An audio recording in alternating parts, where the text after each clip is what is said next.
if I mess up a good one, oh, like my wife knows it eats away at me. Like it really, really, really bugs me. And I think that's what makes me good sometimes, because it bugs the shit out of me. You know, like.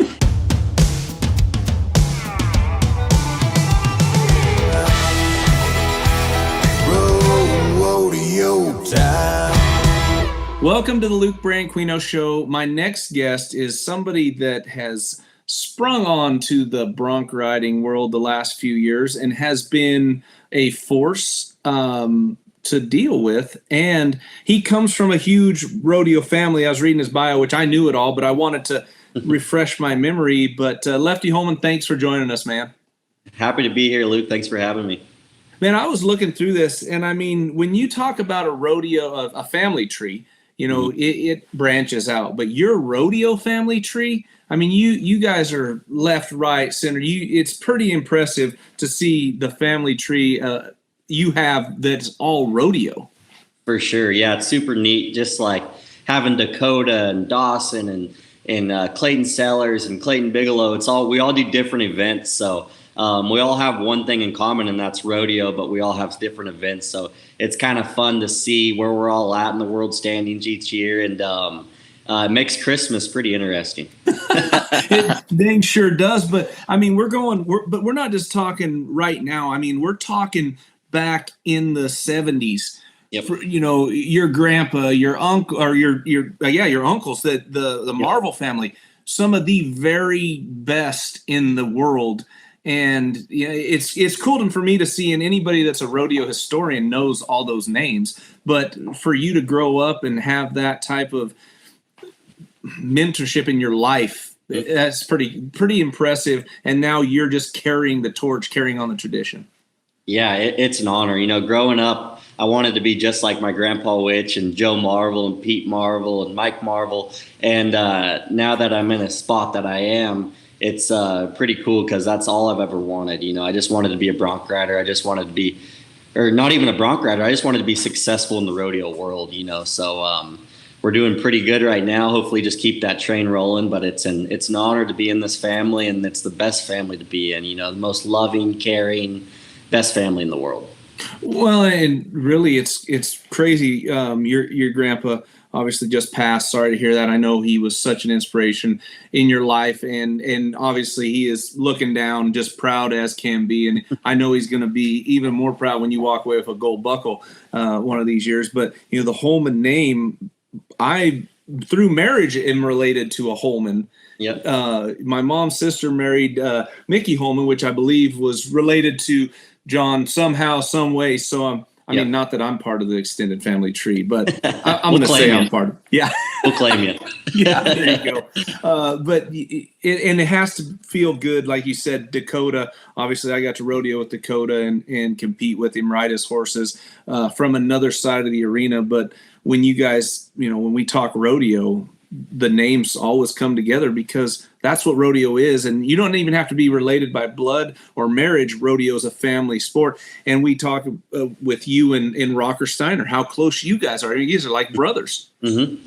Yeah, for sure. And going back to the family deal, it's just cool seeing how you could succeed on different sides of the arena, but it all goes back to the same thing. It's hard work, being obsessed with your craft. And it's just cool seeing that, whether it's in the bull riding, the bulldog, and bronc riding, bareback riding, whatever it is, it's cool just to see that it all goes back to the same place, and that's hard work and just being obsessed with your craft. And that's what's super cool about our family. You know, I think we all have that one thing in common, and it's being a competitor. Talking about Rocker, you know, we were just on the golf course yesterday playing 18 holes, and it's like you don't even talk about rodeo once when you're out there. You know, enjoying being with each other and hanging out with each other and just being normal dudes. So rodeo is so cool because the connections you get to have and the people you meet along the way. Questions on the Luke Branquinho Show. And every time these pop up, you guys make sure you ask, because we'll try to fire as many out as we can. Question from Hannah Maya. Will we be seeing any more Haley Kinsel, Luke Branquinho dancing in the future? Well, and we're going to go into NFR qualification. You're going to be going to your 4th national finals rodeo. You've had a lot of success in the Thomas and Mack. Your first one was actually in Arlington, right at Globe Life. So yes. I have to ask because the NFR staple, the Thomas and Mack, the yellow buck and shoots, and everything there. When you qualified for the NFR in Arlington, was there a little bit of like, yeah, this is cool, but it's not the Thomas and Mack, or was it like, it's the NFR? For sure. I think going to Arlington, it didn't really feel like an NFR, but my whole life I just wanted that back number, Luke. Like I just wanted that NFR jacket. I just wanted to put that jacket on and have that back number. So it was super special. I had a good NFR that year. I won my first round at my very first NFR, which was super special. But I think it was a good warm up because it was a lot slower pace than the Thomas and Mack. You know how the Thomas and Mack gets. It's very bam, bam, bam, bam. Stuff's happening really quick. Arlington wasn't really that way. But at the same time, I didn't know a difference. I didn't know what the Thomas and Mack felt like. So I didn't really have high expectations going into it. But now that I've been to the Thomas and Mack, it'd be hard to go back to Globe Life Field. Well, that's what I was just going to ask. The feeling, I've said this on the show before. Yeah, I could still, if I close my eyes, I could remember the first time I walked in the Thomas and Mack as a contestant and the smell. I could close my eyes and actually smell the smell of that, the arena, the dirt, and it kind of still gives me chills. And obviously you getting to experience that first time in 22, and now it's something that I don't think a lot of people don't get to understand because they don't ever get to be in that situation. I mean, let's be honest. But I even got to take it for granted the more times I made it that, okay, we're just going back to the national finals. I still had that energy. I still had that excitement. But now that I'm retired and wish I wasn't, I'm really regretting not taking more of an advantage of, take in everything in, soak it in, enjoy it, because you don't ever know when it's going to end. For sure. And like you said, the smell of the Thomas and Mack, it has its own stigma. It has its own feel to it. Whenever I'm really tired and want to go home and don't want to go to another rodeo, I just remind myself of that, walking down that tunnel and you smell the Thomas and Mack, and it's a beast of its own, so it lights that fire back in you because that's what you work for. That's the Thomas and Mack is why you bust your butt all year long. And I got chills just thinking about it right now. Well, every time I'd fly into Vegas, I would always try to sit on the side of the plane. Like I knew if I was flying from the west, we usually landed. I think we circled back to the east and landed towards the west and vice versa. Anyway, I always tried to sit on the same side of the plane because the airport, if you sit on the right side, you could see the Thomas and Mack. Yep. And I can remember the first year I rodeoed, I didn't make the finals. I ended up 16th. And we flew into Vegas, and I was just kind of popped my head up there. I'm like, oh, look, there's the Thomas and Mack. I'll be there this year. Didn't happen. Mm-hmm. So after that time, I made sure I was like, that's where I'm going to be. And it didn't matter if I flew in once a year or 40 times a year. I put myself in the position to look down and say, that's where I'm going to be. And I feel like you're doing the same thing now with your career. For sure, yeah. I missed the finals in 2021, blew my knee out, but still didn't really ride to my full potential all year. Just kind of was hanging around like the 13th to 20th spot all year, and then I got hurt. So I'm not blaming it on getting hurt, but watching that NFR that year was super hard for me. Like I'll journal every day, like write how I'm feeling, blah blah blah. And I always look back to 2021 and just seeing like how it made me feel, like watching all my buddies in the Thomas and Mack, and like I didn't feel like myself, and I wrote that down, like, what are you doing, Lefty? Pull your head in, focus in, dial in, you deserve to be in that Thomas and Mack. And ever since then, I haven't took the Thomas and Mack for granted because I do know how hard it is to get there and how hard it is to win there. Yeah, and I had similar feelings in 05. Won my first championship in 04. And in fact, for all those fans out there that watch this get mad at me talking about what I've won in my career, I apologize. I've actually had somebody say. Anyway, in 04, obviously won the first gold buckle, but in 05 I got hurt. And I got to go do radio back before they had all this fancy technology. I mean, we still had TV, but I did radio, and I was sitting up in this little crow nest deal talking on the radio, and I'm like, just similar to you, like, man, why am I up here? I need to be down there. Obviously, we got hurt and couldn't compete, but it does light a fire under you, and it teaches you not to take for granted the gift you were given with your ability and the opportunity you're given with a chance to be there. For sure. And then I'm sure after you get that gold buckle, it just completely changes. I don't know, but what does it feel like after you win a gold buckle, going back to the Thomas Mack, going to try to win another gold buckle? Does it just light your fire just a little bit more? Are you more content? How did it feel for you? So that's a great question. I tried to go into it as like I'd never won one. Yeah. Obviously got the one you're wearing, but and I think I did that the next year. And one reason why I got hurt, I was kind of just complacent. Like, I got a gold buckle. This shit's going to be easy, right? Right. For sure. Definitely not. In fact, it's even harder because you have a bullseye on your back. And I've talked with Trevor Brazil, all those guys that have won. It's like, you're at the top. You better work even harder to stay there, because the guy right behind you and behind him and behind them, they're working double time to knock you off that pedestal. It took me a year to really understand that. And, when I came back in 2006, after recovering from my injury in 2005, that fire was lit. Now, I didn't win the world again until 2008, but man, I was 100% invested. I wasn't gonna let anything stand in my way, and I kept that mentality through the end of my career. To the most part, obviously injury played a big role at the end of my career, where finally I was like, I give up. I can't do this anymore. I'm gonna break. Right. But you have to have that fire, that burning desire to be the best, and that selfishness to put yourself first. For sure. Absolutely. And the target on your back is a real thing. There's a couple guys I got targets on their backs that have gold buckles, and, they're great friends of mine. They're great competitors, and I look up to these guys, but when I see them at the rodeo, I really, really, really want to beat them, So, yeah. And sometimes I don't even care if I win the rodeo, but as long as I beat that guy, I got their target on their back, I go home with a little bit more pride. So that's for sure a real thing. Well, and the draw, obviously the draw in rodeo is huge. A lot for you guys, in the steer wrestling, the draw plays a big factor in it, but we also don't have a guy marking their opinion on a piece of paper. Yep. You guys, it's a little different. I mean, you might ride a little different style than a Zeke Thurston, and they're like, well, we like Zeke's ride a little better, but Zeke's not riding. It's how about you judge me and not how he rides? And I'm just throwing Zeke out there. I know you guys are buddies, yep. But that plays a big role in the success you guys could possibly have as well. For sure. And then a lot of those judges, they're human beings. They know the black tie. They know the special horses. So a lot of the times they got the 22, 23 point horse already wrote down in their head, before they put it on paper. So, but as a bronc rider, you just got to go do your job. You can't get caught up in all that stuff. There's too much going on to get caught up in that stuff. So the way I look at it is go do your job, Lefty. Go out there and make your best ride. Let the cards fall where they may. But it's very true. The judged events are a little bit different because you're making a living on 3 or 4 guys' opinion out in the arena.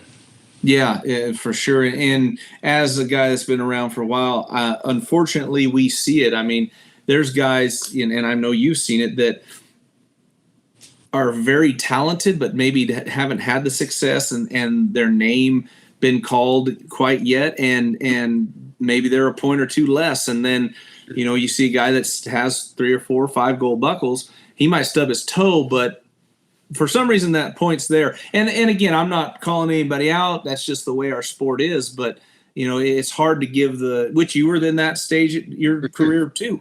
Put everybody on an equal playing field. For sure. I always say pay your dues. I got a good buddy. His name's Cooper James. He's a bull rider.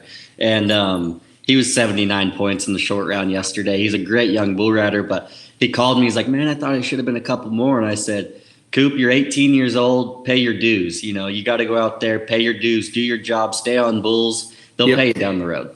That's 100% right. And you see guys that maybe are very talented but don't feel like they're getting the scores they should, and they get discouraged, get negative. And as well as anybody in this sport, negativity, it doesn't take long to consume you. And anytime you let it do that, you're toast. It poisons the brain. Even if you have a traveling partner, which I've been super blessed with amazing traveling partners, but even if you got somebody in the rig that's negative, it poisons the brain. So you got to take that and throw it out the window. You got to be positive. And what's great about rodeo is there's always another one in a couple days or the next day.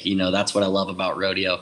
You always got a second chance right away. So, what do you do in the situation when you had a good horse and you stub your toe, you get bucked off, you miss a spur or spur over your rein? How do you watch those videos? Do you look at them? Do you analyze them, or do you just say, you know what, I made a mistake, throw them out the window? No, it eats away at me.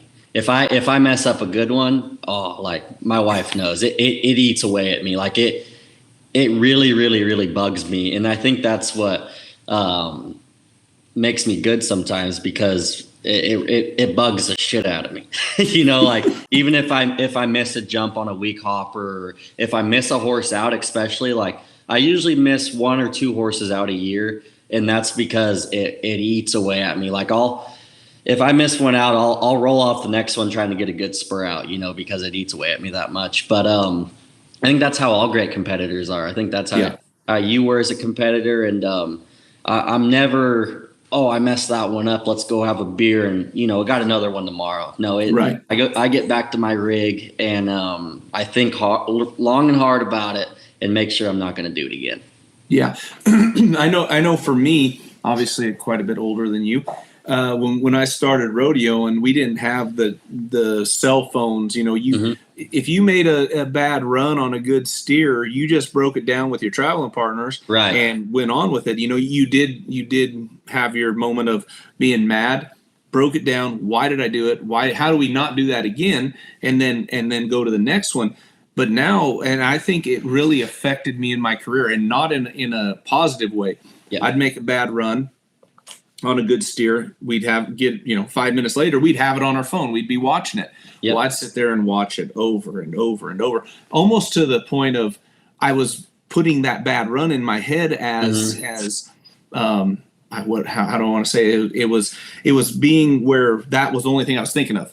Yeah. Instead of the positives out of it. You know what I mean? It was becoming habit watching that bad run. Mm-hmm. And I think in the later part of my career, that hurt me more than anything. I needed to watch it once. Okay, that's what I did. And then almost delete it so I didn't have a chance to look at it again. Yeah, for sure. And nowadays with the Cowboy channel, if you make a mistake, you got 15 people in your DMs telling you, why'd you do this? Why'd you do that? You shouldn't have done that.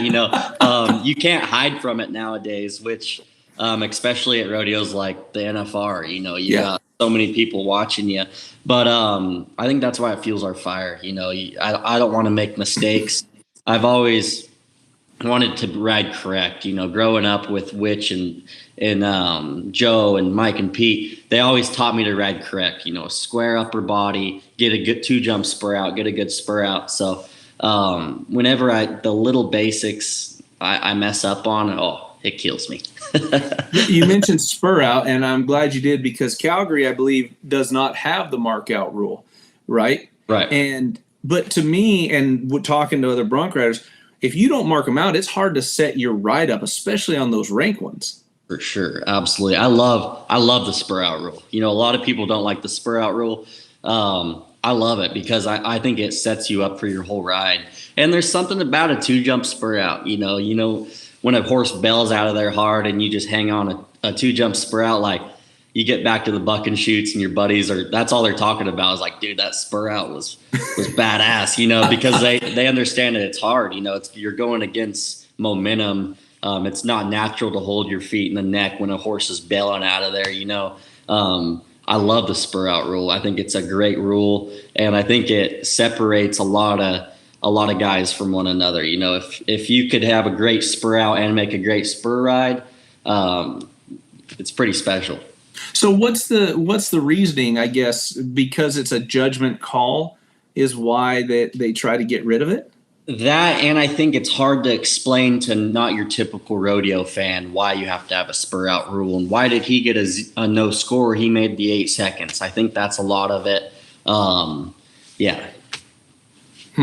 That's interesting. I mean, I think as obviously now not a competitor, but a fan, and somebody that tries to educate people through TV. I think that's something we need to do better to educate people through TV or through these shows and everything on the rules and everything of our sport. Because I'm with you. I think if you spur them out, which granted, I guess if you don't spur them out, people aren't going to go no different other than that guy was less points. Well, he didn't start his ride right.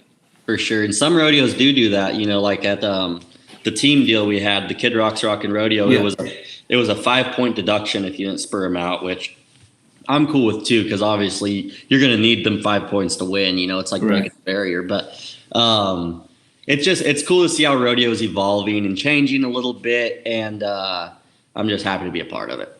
Yeah, and I've talked about this a lot, is how rodeo from time you started to where it is now, and how much more money is available out there. You got your one-off bronc matches, bull riding, extreme bulls, bears and broncs, stuff like that just helps add to the pot for the Cowboys. And you at your age, and I tell people this all the time, I'm a little jealous that I'm not in my prime right now, because rodeo is on the uptick, and it's so cool to be a part of. Yeah, even in my career, I've been pro rodeoing for 5 or 6 years now, and just to see how much it's changed just in that amount of time. When I first started coming around, it was taking 65,000 to make the finals. Right now, we're almost to the fourth quarter mark, and the guy that's 15th in the world's already got 100,000 won. Like it might take 150,000 to make the NFR this year in the bronc riding, which is crazy. Like I would have never guessed that. When I first started, and in another 5 years or 6 years, who knows how much it'll be taken. But it's cool to see how much rodeo is growing right now. Just even scrolling through Instagram and TikTok, like it just seems like rodeo's a cool thing right now, which we've always thought it was the most amazing sport in the world, obviously. But it's cool to see other people thinking that as well. Well, I think just to be cowboy, and we go back to the Yellowstone Effect on, what that's done for the Western industry, rodeo. Cowboy's cool, and I think we need to keep riding it and keep pushing it and get more and more people on board, because in all reality, if we don't have those fans, we don't have those people, we don't have a sport. We're not like football. We have a few not issues, but our sport is a little bit different than football, where it's hard to get all those sponsors, especially. A lot of people don't want to come in and sponsor rodeo because of animal rights issues. And a lot of fans that don't understand it don't want to watch it, but they don't, I think that's where we need to do a better job, is educating the non-rodeo fan on what our values are. Absolutely. And I do think it's getting better. I feel like it's getting better, and rodeo is getting pretty mainstream, and, like you said, it's cool to be a cowboy right now. So let's just keep riding that train. Yeah, and I always say, 20 years ago when I was flying through the airport in LAX, I'd wear my cowboy hat, and I would get looked at like I had two heads. And now when a person flies through the airport, it's like a smile, and they'll come up to you, and I always loved when I got asked if I was a bull rider when I was 270 I get that all pounds. the time. Or when we're packing our saddle through there, people cannot wrap their brain around why we're packing a saddle through the airport. Like, we get the funniest looks, and I always get, where's your horse, or where's your bull, Right. And you just laugh and say, I had to do a rodeo, blah, blah, blah. But nowadays, like we were flying home yesterday, you see cowboy hats everywhere. They're not always the best shaped. But you see a lot of cowboy hats. Yeah, exactly. but I will say this. I forgive me. I used to laugh at those people, right? Now I try to go, because in all reality, they bought a cowboy hat. What industry are they supporting? Our industry. Cowboys.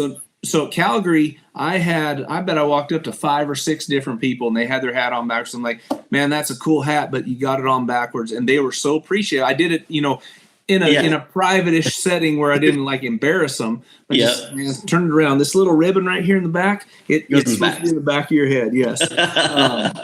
And now it's to have those people supporting us again. That's huge. Oh, absolutely. Yeah. Just like what I said earlier, rodeo's growing. It's cool to be cowboy. And it's pretty cool to be in your prime right now, just seeing how much the sport's growing. Yeah. What about traveling? I know, obviously you're traveling partners, but you bringing Haley along with you a little bit, or? Yeah. So for some reason, Luke, I ride 10 times better when my wife's with me. I don't know if I'm just trying to impress her or if I just have more fun rodeoing, but yeah, she's been on the road. She's 8 months pregnant right now. Right. She's been on the rodeo trail. Went over the 4th of July with me. We were catching private planes, going to Calgary. We were driving all night, and she was a trooper. Never complained one time. And a couple times I said, "Baby, I'll get you a flight home whenever you want."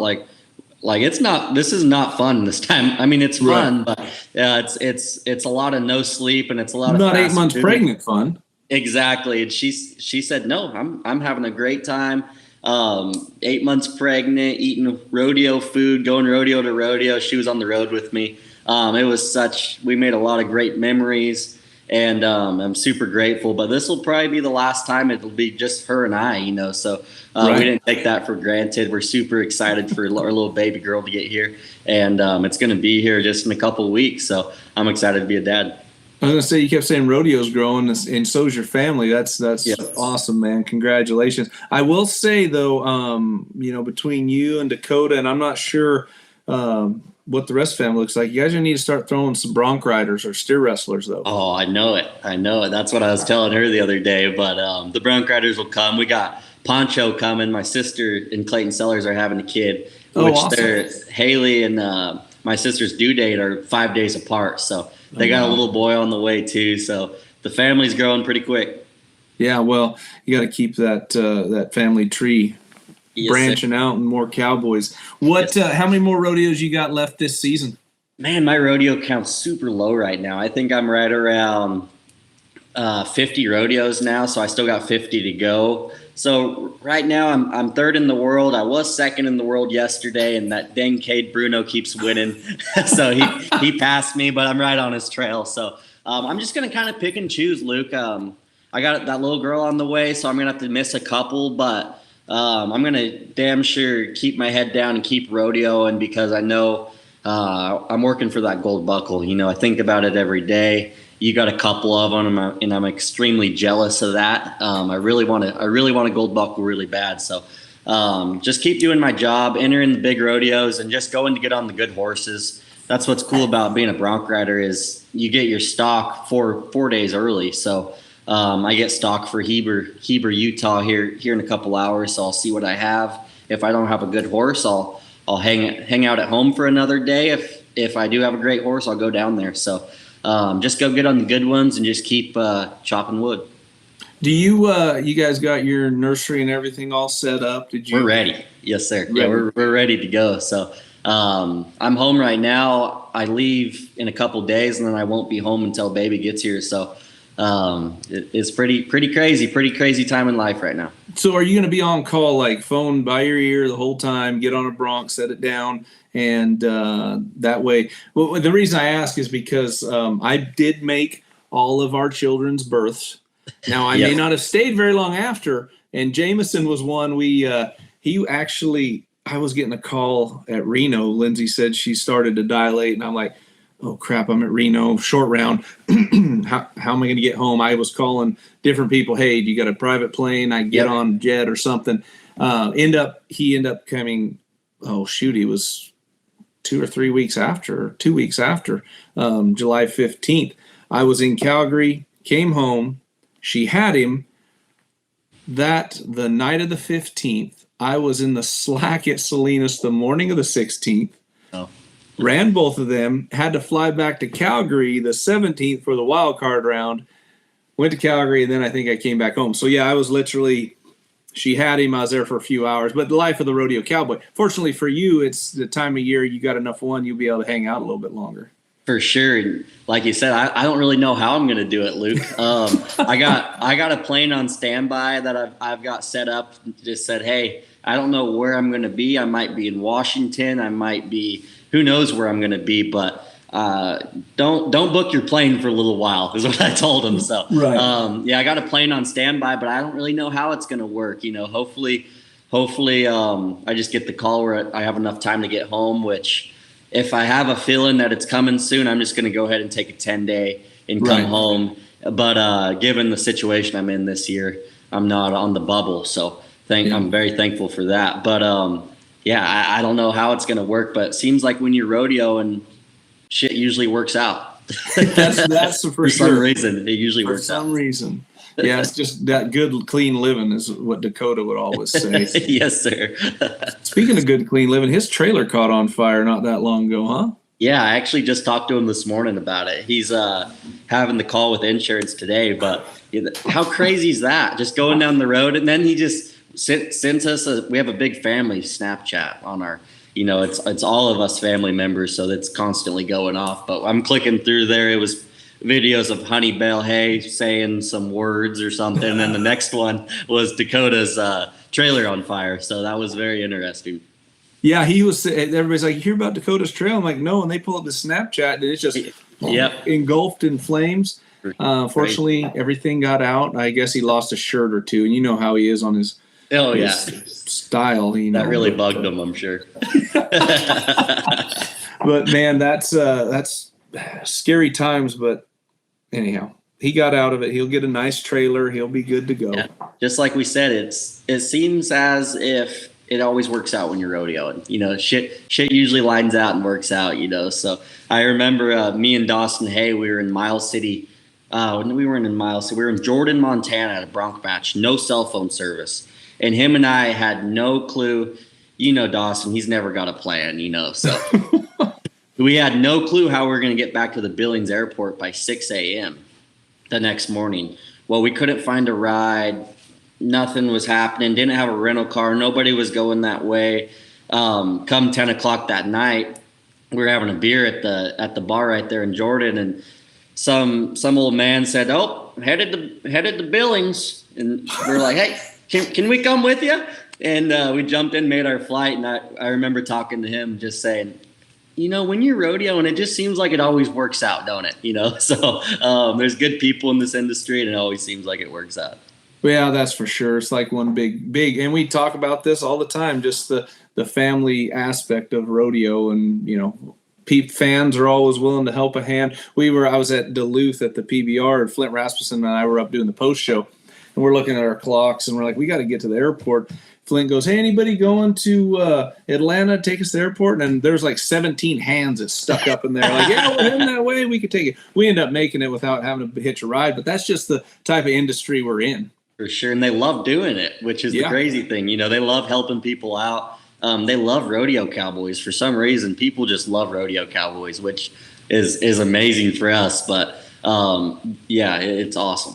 Well, I think to that point is because we're athletes, we're competitors, and I don't think any other sport would want to ask somebody for help, where we're like, "Hey, we need all the help we can get. We're not guaranteed money. We're trying to win what we can." And I think the fans associate with that is some of like what they do in their lives, and they appreciate that. They appreciate how we'll go out of our way to sign autographs, to thank them for coming, to visit with them, talk to them. It doesn't even have to be about rodeo. I've talked to a lot of fans about diabetes because I'm a type 1. Maybe they have a family member that is, or maybe they are, and I think that as rodeo athletes, they appreciate that from us. Absolutely. Yeah, for sure. Just that personal touch that we can give them, without acting like our egos are too big to have a conversation with them. For sure. Absolutely. And it's just cool to see at the spot I'm at in my career, just like how people want to come up and take a picture with you. And how nervous people are to do that. It's like, it's the biggest compliment in the world, because that's why we rodeo, like growing up, like I remember seeing guys like you and Tough Cooper, and it's cool to be in the spot now where people are looking at you saying that, and it's just cool to see where life goes and where life will take you. Well, when people come up, "Hey, can we get a picture with you? We hate to even bother you." I'm like, "Listen, it's not bothering me, because if it wasn't you here taking a picture with me, you wouldn't have bought a ticket to help my habit of rodeo, you know. Absolutely, my habit. You know, so I think when people understand that we're just as normal as they are, come up, take a picture, we appreciate it, and you know, I think that's just the best part about our sport. Oh, I love it. That's my favorite part for sure. Well, Lefty, man, I appreciate you coming on. Congratulations early to you and Haley on the new arrival here. What'd you say in about a month? Into August. Yeah, into August. So right around the corner. Well, go get as much money as you can before she arrives. And again, thanks for coming on. Thank you so much, Luke. I appreciate you. I've always looked up to you and happy to be on your show, buddy. Appreciate it, man. Thank you. All right, see you, Luke.